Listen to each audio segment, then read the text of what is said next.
Assalamualaikum warahmatullahi wabarakatuh. Perkenalkan, kami dari kelompok 18 yang beranggotakan Wulansari dengan NIM B2 B0 20019, Indah Sofia Sari dengan NIM B2 B0 20021, dan saya sendiri Aditya Sriningsi dengan NIM B2 B0 20024. Pengaruh otak kanan dan otak kiri dalam pembentukan karakter dasar manusia. 4. Sifat manusia. Yang pertama, sanguinis atau populer adalah karakter yang sangat suka dengan kepopuleran, ingin selalu eksis dan dikenal, keinginan agar disenangi orang lain, memiliki rasa haus akan kasih sayang, perhatian, pujian, dan dukungan orang lain. Yang kedua, melankolis atau sempurna adalah karakter yang menginginkan kesempurnaan, perfeksionis, dan berstandar tinggi dalam segala hal. Sangat detail, teliti, rapi, tertib, dan teratur. Segala sesuatunya harus benar-benar terkonsep dengan matang, sistematis, dan rapi. Yang ketiga, koleris atau kuat. Karakter dasar ini memiliki kemauan keras dan kuat, penuh semangat, ambisius, aktif, dinamis, tegas, berpendirian teguh, mandiri, dan sangat independen. Memiliki visi hidup yang jelas dan berorientasi pada tujuan. Tak mudah terpengaruh pada lingkungan, tidak mudah menyerah dan putus asa, memiliki tekad yang kuat, menyukai tantangan dan berani. Yang keempat, pragmatis atau pengamat. Karakter ini bertipe pengamat, selalu konsisten, seimbang, dan tak mudah terpengaruh dunia luar. Pembawaannya sangat tenang, kalem, dan santai. Memiliki kepandaian menyembunyikan emosinya, sangat sulit ditebak apakah senang atau sedih, terkesan sangat pendiam dan pemalu, lebih senang berperan sebagai penonton daripada terjun langsung. Kemudian, terdapat 6 tipe karakter manusia menurut Carroll. Yang pertama, orphan, ketidakberdayaan. Misi utama karakter ini adalah untuk betah dan bertahan untuk tetap survive dalam segala kesulitan.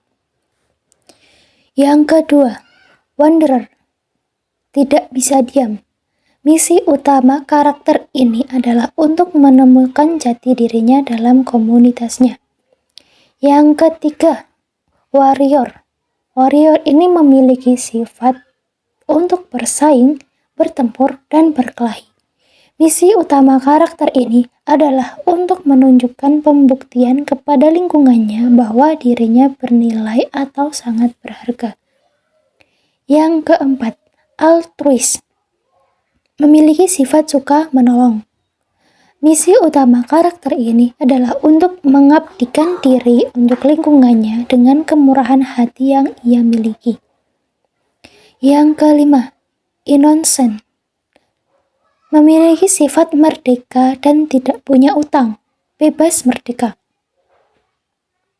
Misi utama karakter ini adalah untuk meraih kebahagiaan. Yang keenam, magician, tukang sulap atau pengubah. Misi utama karakter ini adalah untuk menjadikan hidupnya berubah secara sistematis.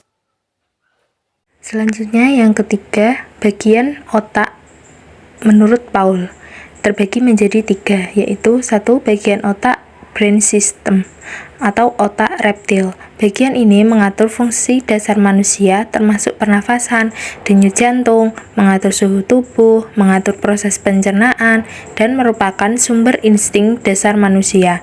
Otak ini tidak boleh mendominasi karena akan berdampak manusia tidak dapat berpikir pada tingkat yang lebih tinggi.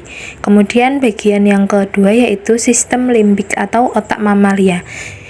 Sistem ini mengelilingi otak reptil. Bagian ini bertanggung jawab atas sifat emosional dan kognitif, yaitu berfungsi sebagai proses penyimpanan perasaan manusia, pengalaman yang menyenangkan, memori, dan kemampuan belajar manusia.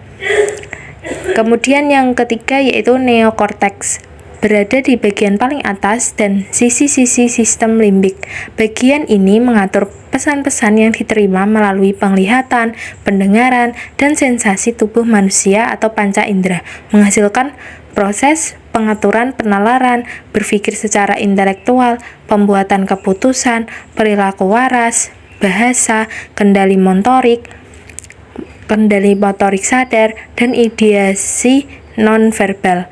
Dari sistem ini, adanya kecerdasan manusia yaitu linguistik, matematika, visual atau spasial, kinestetik atau perasa, musik, antar pribadi menurut seorang psikolog, Dr. Howard Gardner. Kemudian perbedaan antara otak kanan dan otak kiri.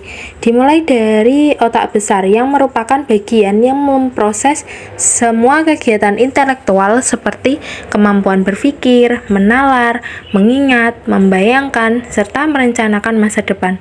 Otak besar menjadi otak kiri dan otak kanan. Yang pertama, otak kiri berfungsi dalam hal-hal berhubungan dengan logika, rasio, kemampuan menulis dan membaca, merupakan pusat matematika. Otak kiri merupakan pusat IQ atau intelligent quotient. Yang kedua yaitu otak kanan berfungsi dalam perkembangan EQ atau emotional quotient. Misalnya sosialisasi, komunikasi, interaksi dengan manusia lain, pengendalian emosi. Dampak dari seorang yang dominan menggunakan otak kirinya adalah pandai melakukan analisa dan proses pemikiran logis, namun kurang pandai dalam hubungan sosial. Sebagian dampaknya adalah telinga kanan cenderung lebih tajam. Sedangkan dampak dari seorang yang dominan menggunakan otak kanannya akan mengarahkan seseorang menjadi pandai bergaul, namun mengalami kesulitan dalam hal-hal teknis.